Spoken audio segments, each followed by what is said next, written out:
Moderate Republicans had their moment in the sun when they made sure that the Trump loyalist and election denier Jim Jordan wasn't going to be the House Speaker. But the MAGAs are back flexing their muscles with one of their own in the Speaker position. Hey, Chris Graham here. We're talk House Speaker election issues here on this podcast. Louisiana Republican Mike Johnson elected Speaker on Wednesday, ending more than 3 weeks of manufactured drama, pretty much where it started. The small group of MAGA loyalists that includes Bob Good, who represents the 5th District, which goes from Albemarle County down 29 to the North Carolina border. They engineered the overthrow of Kevin McCarthy. It was only 8 of them, but eight in the closely partisan divided House was more than enough to get rid of Kevin McCarthy. Now, McCarthy, his sin was, I don't know what his sin was, to be honest. I mean, I know that it was that he made a deal with moderate Republicans and Democrats and President Biden to not shut the government down a few weeks ago. But it's not like he's a rhino, a Republican in name only. Trump ring kisser famously was McCarthy, a transactionalist who'd served for Speaker just 9 months. Not leaving office because he died or anything else, just because Matt Gaetz thought he needed to be punished, and Bob Good and a few others agreed. That move precipitated 3 weeks of, let's just put it the way it is, House Republicans stepping on their own dicks, beginning with Jim Jordan running. That was actually after Steve Scalise. Steve Scalise never even got a vote. Steve Scalise not conservative enough for these folks, which is just interesting. Steve Scalise, the guy who calls himself David Duke without the baggage, not conservative enough for these guys. Jim Jordan, the former college wrestler, went to the mat 3 separate times in his bid to become a speaker. He took the fall on each. Well, how you like that set of puns there?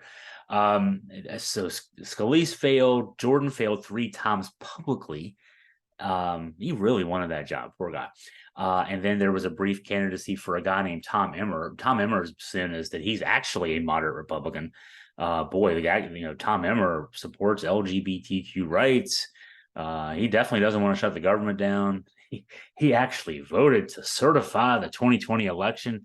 Unpardonable sins. Can't believe the guy's still a Republican.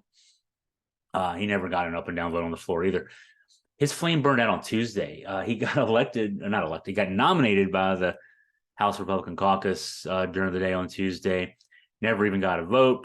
Pulled his name out 4 hours after winning that House Republican caucus vote. And so we got to Mike Johnson. Johnson's a Jordan pretty much clone, except maybe just not as rancorous, but he's just as bad. A Trump loyalist. He served on former president's impeachment defense team in 2020.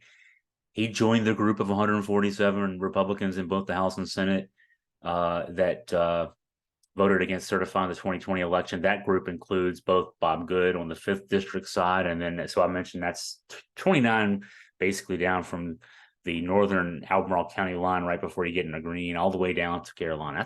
That's a big district, lengthwise, certainly.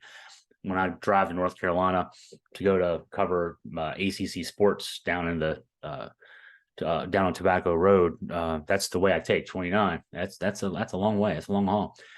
Ben Klein, 6th District. That's basically 81 from Winchester-ish down to Salem. That's another long haul.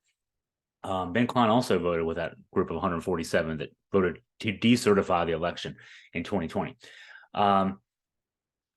So yesterday, I should say, is another dark day in American political history.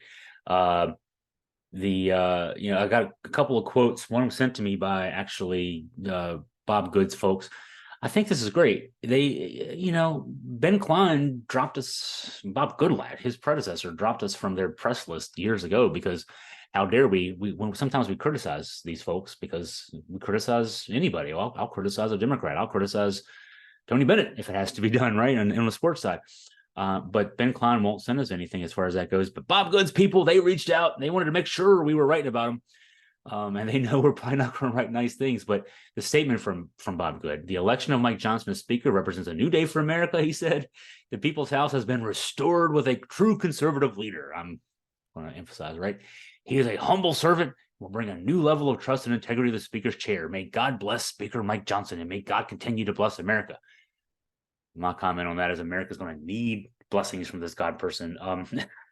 The first order of business, obviously, is to get the House back to work. The House had not done anything for 22 days other than squabble internally on the Republican side over who was going to be the speaker.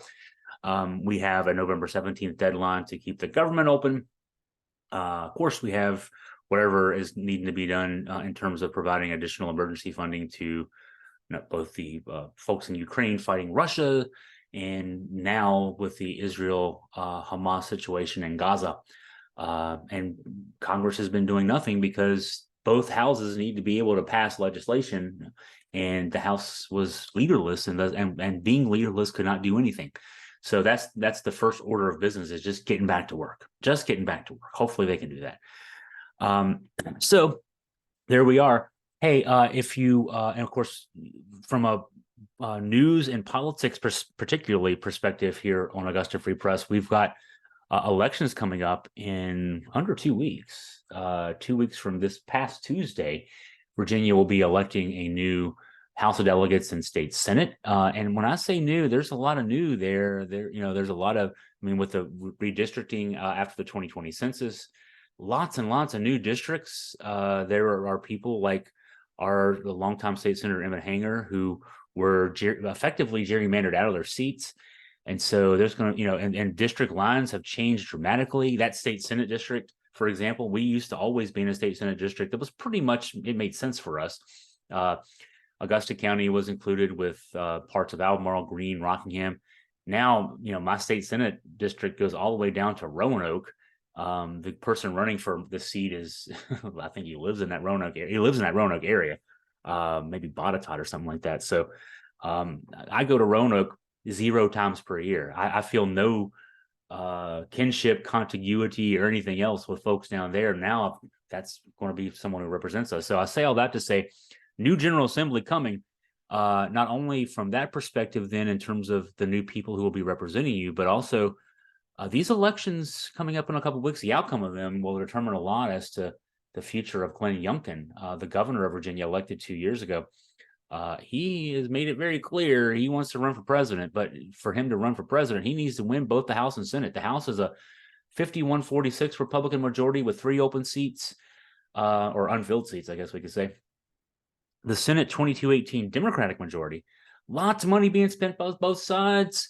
If Yuhan is able to pull this off, not only does he then decide to run for president, but also lots of things are up for grabs.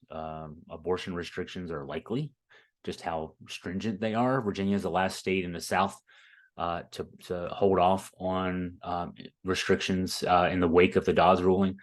And there are other things obviously at play. The anti-LGBTQ push that we've seen from Yuhan and his folks, the anti-DEI push, et cetera, et cetera. So in any case, we'll be covering this a lot the next couple of weeks, certainly on Augusta Free Press. If you have anything that you want us to address specifically, anything for a mailbag, anything like that, please email me at chris@augustafreepress.com.